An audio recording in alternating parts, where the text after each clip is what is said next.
بسم اللہ الرحمن الرحیم اللہم افتح علینا حکمتک وانشر علینا رحمتک یا ذا الجلال والاکرام۔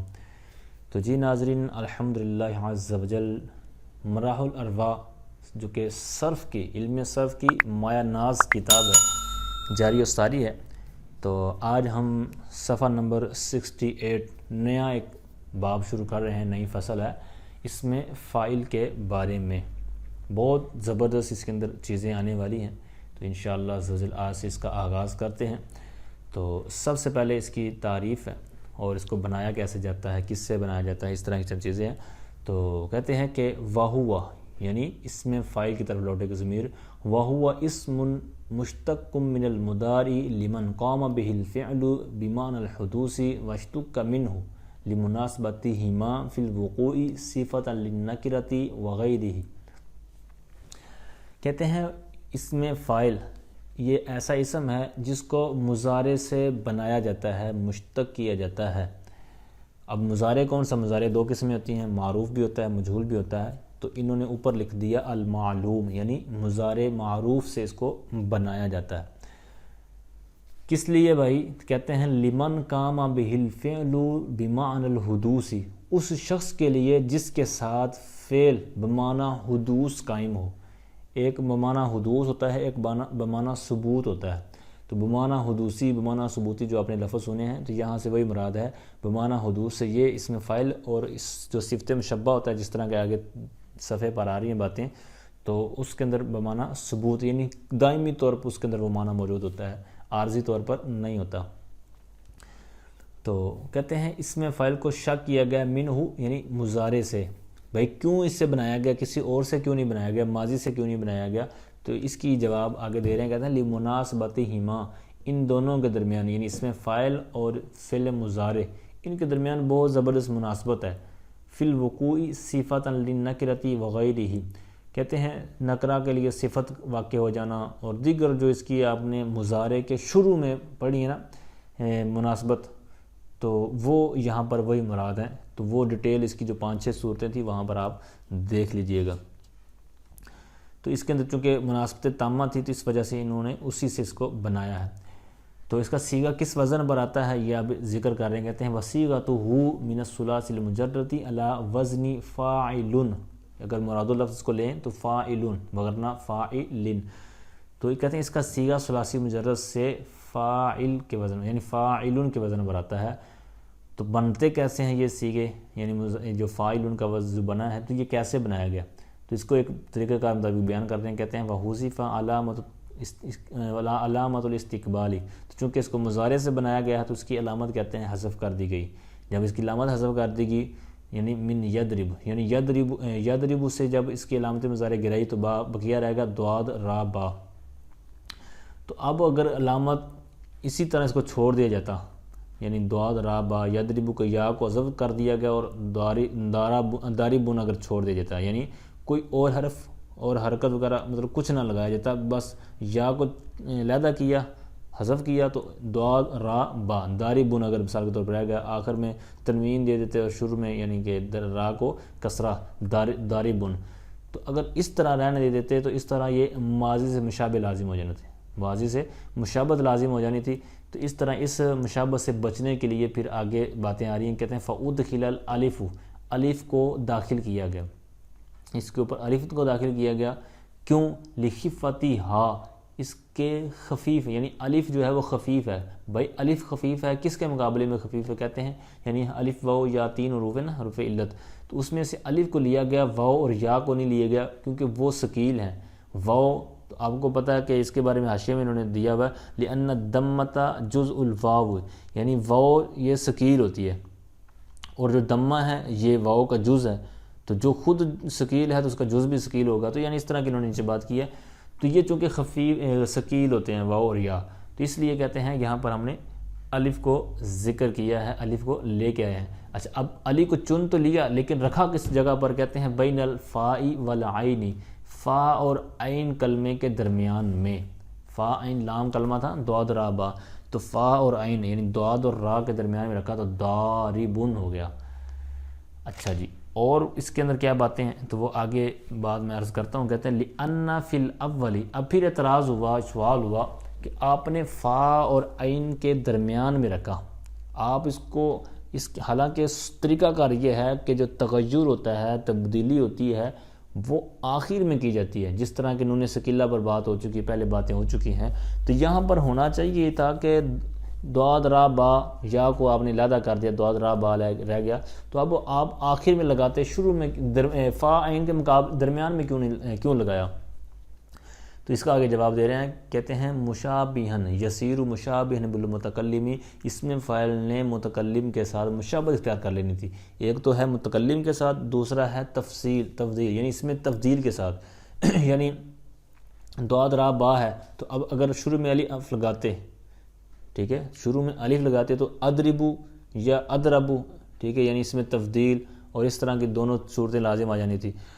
پہلی بات تو یہ کہ شروع میں لگاتے تو یہ خرابی لازم آنی تھی. اور دوسری صورت یہ ہے کہ اگر شروع میں الف لگاتے تو ابدا چونکہ الف لگانے سے ساکن ہو جانی تھی، تو ساکن سے ابدا محال ہے.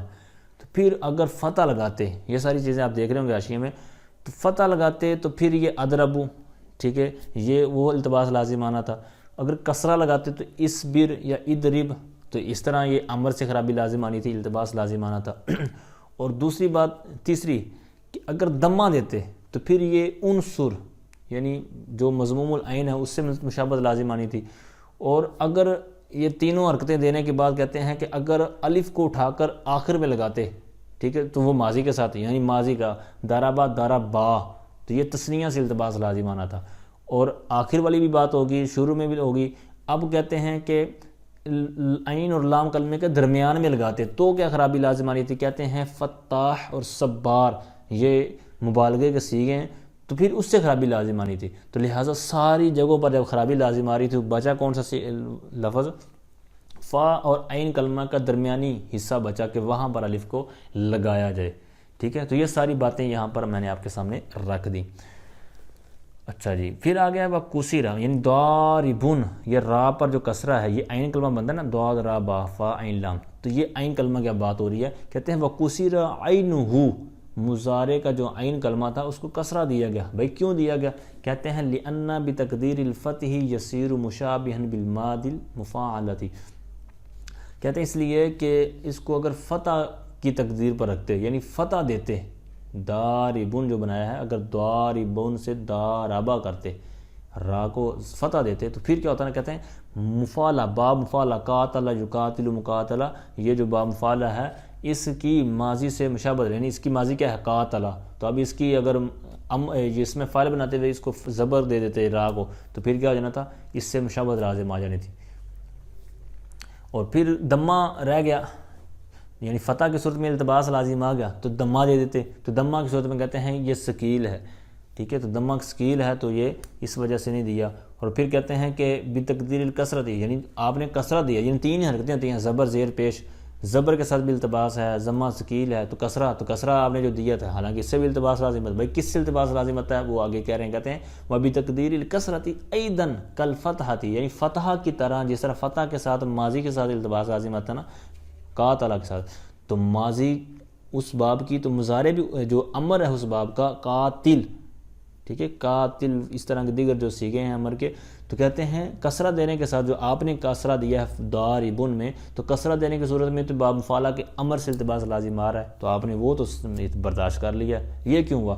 تو کہتے ہیں ولاکن ابقیا، اور لیکن کسرہ کو باقی رکھا گیا، ما ذالک، یعنی التباس کے باوجود، یعنی امر سے التباس لازم آ رہا ہے، اس کے باوجود اس کو باقی رکھا گیا ہے. کیوں؟ للضرورت، ضرورت کی بنا پر، یعنی اگر یہ بھی نہ لگائیں تو پھر کس طرف جائیں؟ تو یہ ہمارا یہ لگانا ہماری مجبوری تھی، ضرورت تھی، تو اس وجہ سے لگایا گیا. پھر ایک جواب تو یہ ہوگا، ایک اور آگے جواب دے رہے ہیں قیلہ سے کہ یہ کیوں اختیار کیا گیا. کہتے ہیں اختیار الالتباس بالامر اولا لان، اچھا کہتے ہیں امر کے ساتھ جو التباس ہے، یعنی جو دو باتیں ہوئی نا، ایک ماضی کے ساتھ التباس تھا، ایک امر کے ساتھ ہے، تو کہتے ہیں امر کے ساتھ التباس کو اختیار کرنا یہ اولا ہے. کیوں اولا ہے؟ کہتے ہیں لأن الامر، اس لیے کہ یہ جو امر ہے یہ مستقبل سے یعنی مضارع سے بنایا گیا ہے، اور جو اس میں فاعل ہے یہ بھی مضارع سے بنایا گیا ہے، تو لہٰذا جو اس طرح کی آپس میں اشتراک ہے ان کا، تو اس کو مد نظر رکھتے ہوئے کہتے ہیں کہ یہ ہم نے اختیار کر لیا التباس جو امر کے ساتھ لازم آ رہا تھا، ٹھیک ہے، تو مشتق من المستقبل یہ اسی عبارت کے ساتھ ہو جائے گا، ٹھیک ہے۔ تو اب یہ ساری باتیں آپ نے سمجھ لی ہیں، اور یہاں جو حاشیہ وغیرہ تو وہ میں نے سارا آپ کے سامنے رکھ دیا۔ اچھا، نیچے کے انہوں نے اور بیان کی ہوئی ہے اس کے طور پر حاشیہ نمبر 6 میں، اختیار الالتباس اولا من اختیار الثقل، کہ ثقل کے بجائے التباس کو اختیار کرنا یہ اولا ہوتا ہے۔ یہ قاعدہ آپ نے نوٹ کر لینا ہے، یہ آپ کو کسی جگہ کام دے سکتا ہے کہ ایک جگہ التباس بھی لازم آ رہا ہے جہاں پر یہ آج ہماری صورت بنی ہے، اور ایک جگہ اختیار ثقل بھی، تو کہتے ہیں ثقل کو چھوڑ کر جو التباس لازم آ رہا ہے اس کو اختیار کرنا یہ اولا ہوتا ہے، ٹھیک ہے، کیونکہ کہتے ہیں کہ جو اہل عرب کی لغت ہے یہ ثقل سے محفوظ ہے، سلامت ہے، تو اس لیے پھر اس کو اختیار کیا گیا۔ اچھا، آگے نئی بات کہتے ہیں وَتَجِيءُ الصِّفَةُ الْمُشَبَّهَةُ عَلَى وَزْنِ فَاعِلٌ فَعْلٌ فُعْلٌ فِعْلٌ فُعُولٌ فَعَالٌ فَعَالٌ فُعَالٌ فَعْلَانٌ وَأَفْعَالُ نحو، پھر آگے اسی کے وزنوں، انہی کے وزنوں پر مثالیں ہیں وہ میں عرض کرتا ہوں۔ تو کہتے ہیں بہرحال صفت مشبہ آتا ہے ان وزنوں پر، یعنی علی وزنی، اس وزن پر، مطلب ان کے صاحب کے وزن پر صفت مشبہ بھی آتا ہے۔ اچھا، آپ سب سے پہلے یاد رکھیے کہ صفت مشبہ قیاسی نہیں ہے، یعنی ایسا نہیں ہے، مطلب جس طرح ہم بناتے ہیں ضرب بنا لیا، یضرب بنا لیا، ضاربون بنا لیا، یہ قیاس ہے، کیونکہ اس کا ہمیں طریقہ کار بتایا گیا کہ اس وزن پر اس طرح آپ چینجنگ کریں گے تو یہ آپ کا صیغہ فلاں بن جائے گا، لیکن یہ صفت مشبہ یہ قیاسی نہیں ہے، یہ سماعی ہے، یعنی سماعت، سن کر، یہ ہم نے اہل عرب سے سن کر ہی ہمیں پتہ چلا ہے کہ اس وزن پر بھی صفت مشبہ آتا ہے، تو اس لیے یہ سماعی ہے، اور یہ پھر سماعت پر موقوف ہے، اس لیے اس کو ہم یہ نہیں کہہ سکتے کہ یہ 10 ہیں، 12 ہیں، 15 ہیں۔ تو اب اس کتاب میں اگرچہ یہ 10 انہوں نے ذکر کیے ہیں، تو یہ حصر کے لیے، جیسا کہ آگے حاشیے میں بات آ رہی ہے میں وہاں پر عرض کرتا ہوں، تو بہرحال پہلے ان کو سنیے کہ یہ کون کون سے وزن ہیں۔ تو اب ان کو یاد کرنے کے بھی 3 طریقے ہیں۔ ایک طریقہ یہ ہے کہ آپ فاعلون اور ادھر سے ایک مثال ساتھ لگا لیں، فارقون، فاعلون، فارقون، فاعلون، شخصن اور فعلن، صلبن، اس طرح کر لیں۔ دوسرا یہ ہے کہ اس کو آپ نیچے والی جو ہے نا عبارت، یعنی مثالیں جو ہیں ان کو یاد کر لیں، ان کو یاد کر لیں تو پھر اسی وزن پر آپ فاعل لام کو لے آئیں۔ مثال کے طور پر آپ کو صلبن یاد ہے، یعنی مطلب آپ کو پوچھے کوئی 2-3 جناب صفت مشبہ کے صیغے سناؤ، آپ کہیں وزن سنائیں، تو آپ کہیں کہ صلبن، ملہن، جنوبن، آپ کو یہ تینوں اگر مثالیں یاد ہوں گی تو آپ فوراً اسی کے وزن پر بنا سکتے ہیں، فعلن، فعلن اور فعولن۔ اور اگر صرف اور صرف وہ اوپر والے اوزان یاد کیے ہوں گے تو یہ عموماً مکس ہو جاتے ہیں، بعض وقت بھول بھی جاتے ہیں، تو نیچے والی اگر آپ کو یاد رہیں گی یہ مثالیں تو پھر ان کے وزن پر فاعل لام کو آپ حرکت دے کر صحیح کر سکتے ہیں۔ اب ان کے ترجمہ کیا ہے، ان کا سب کا معنی کیا ہے، یہ کس کس باب سے آتے ہیں، تو یہ انہوں نے حاشی میں کافی ان کی ڈیٹیل بیان کی ہوئی میں عرض کرتا ہوں۔ اچھا، پہلا ہے فاعلن، تو فاعلن کا نیچے بنے گا فارقن، ٹھیک ہے، تو حاشیہ نمبر 2 میں ان کا انہوں نے ذکر کیا ہے، یہ من الفرق، خوف زدہ، ڈر پوک کے معنی میں آتا ہے، وَهُوَ الْخَوْفُ، تو یہ سامیہ باب سے آتا ہے، ٹھیک ہے، فارق یفرق۔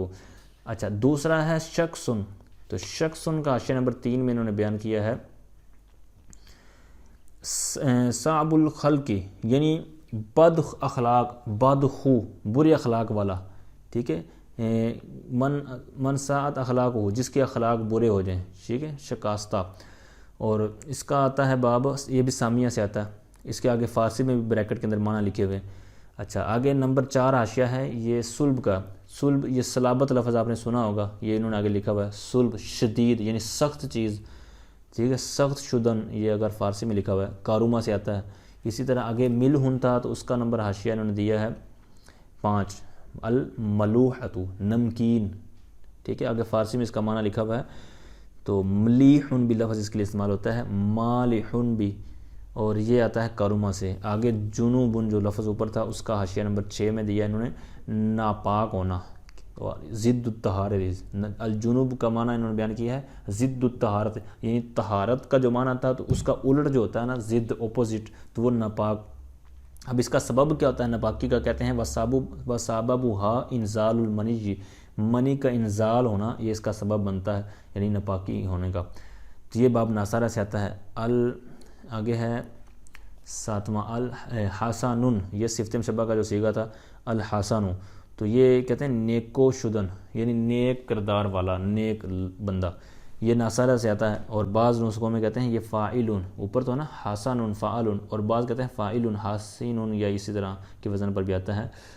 اچھا آگے جو جبان لفظ تھا میرا جبان، تو جبان کا کہتے ہیں بزدل ہونا.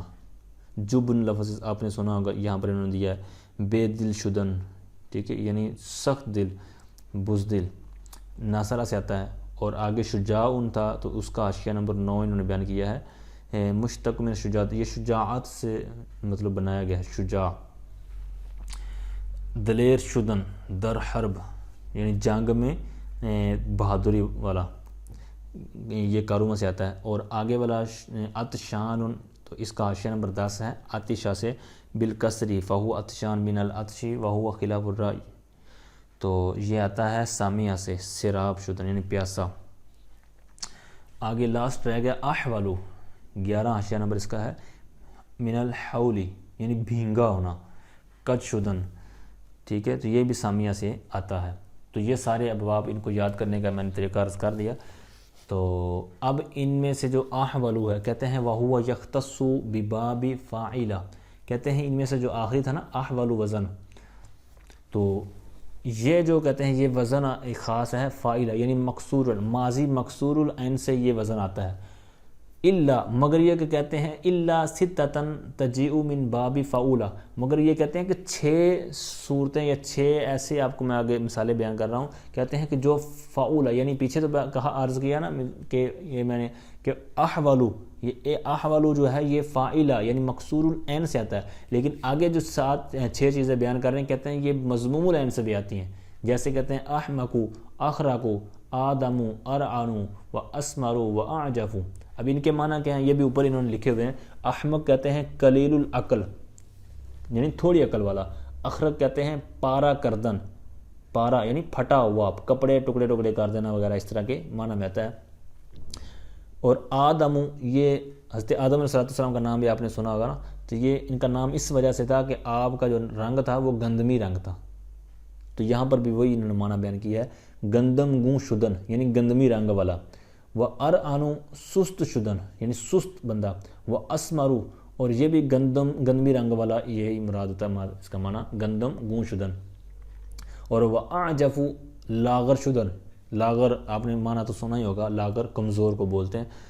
تو یہ 6 ہیں کہ احمرو یا افعلو کے وزن پر تو ہیں، لیکن یہ مضموم العین سے آتے ہیں، ماضی مضموم العین سے.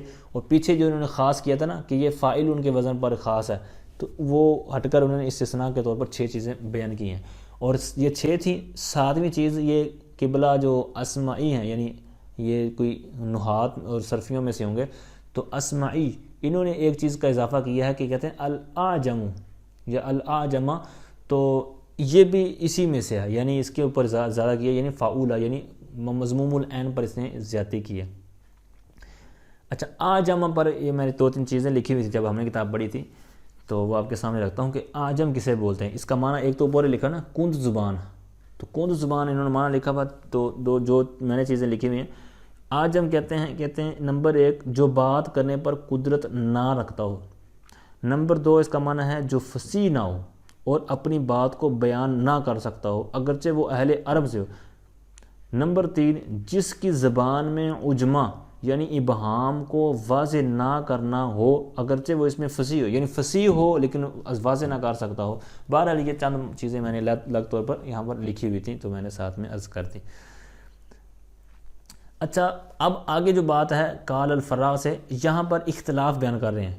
پیچھے تو تھا نا کہ ایک لغت بیان کر دی کہ مکسور العین سے بھی آتا ہے وہ مطلب احمرو، اور استثناء کرتے ہوئے 6 چیزیں گنوا دیں اور ساتھ میں ایک اسمی کا قول ایڈ کر دیا. اب جو فراء کہتے ہیں کہ یجیو احمرو، یہ احمقو جو ہے یعنی جو 6 چیزوں میں سے ایک چیز ہے احمقو، یہ انہوں نے تو کہا تھا نا یہ مضموم العین سے، تو ایک تو وہ چیز ہوگی، تو انہوں نے کہا کہ ساتھ میں یہ کسرہ سے بھی آتا ہے یعنی مکسور العین سے بھی آتا ہے، حامیکہ سے بھی. اور دوسرا کہتے ہیں وَهُوَ لُغَةٌ فِي ہمو کا، اور یہ ایک لغت میں ہمو کا بھی ہے، جس طرح اوپر بھی گزر چکا. وَكَذَلِكَ يَجِيءُ خَارُوكَ وَسَمُورَ وَعَجُوفَ، کہتے ہیں اسی طرح یہ جو مضموم العین سیغے نا آگے والے، یہ بھی مکسور العین سے بھی آتے ہیں. فاعلہ لغۃ فیہ، یعنی ان میں جو لغت ہے وہ کسرہ کے ساتھ بھی آتی ہے. اچھا یہاں تک یہ سبق ہوا. تو جس طرح میں نے پہلے عرض کیا نا کہ یہ جو صاحب کتاب نے یہ اوزان گنوائے ہیں صفت مشبہ کے، تو یہ ایسا نہیں، یہ حصر کرنے کے لیے، یعنی منحصر کرنے کے لیے، یعنی ایسا نہیں ہے کہ صرف یہی ہیں اس کے علاوہ ہو ہی نہیں سکتے، بلکہ آپ نے نصاب الصرف پڑھی ہے یا کوئی اور کتاب پڑھی ہے تو اس کے اندر یہ سیغے بہت زیادہ موجود ہیں، یعنی صفت مشبہ کے اوزان. تو نیچے انہوں نے یہی بیان کیا ہے کہ حاشیہ نمبر 3 میں علم سے، تو یہ چیزیں منحصر نہیں ہیں 10 چیزوں میں، یہ جو مصنف نے ذکر کی ہیں، بلکہ یہ مشہور و معروف تھے. اور اس کے وزن ان کے اور بھی اوزان ہیں جو کہ معروف ہیں، جیسے کریم صفت مشبہ، یہ تو بچے کو پتہ ہوتا ہے، ٹھیک ہے. اسی طرح یہ فعیل کے وزن پر کریم تھا. آگے ہے فعول، فعول کے وزن پر غیور، یہ صفت مشبہ کا وزن ہے. فعیل دیجکن، دیجک یہ جو یا مشدد ہے اس کو آپ علیحدہ کریں گے تو دیکن ہی بنے گا، ٹھیک ہے. فعیل یہ بھی اس کا وزن ہے. فعول وقور یہ بھی صفت مشبہ ہے.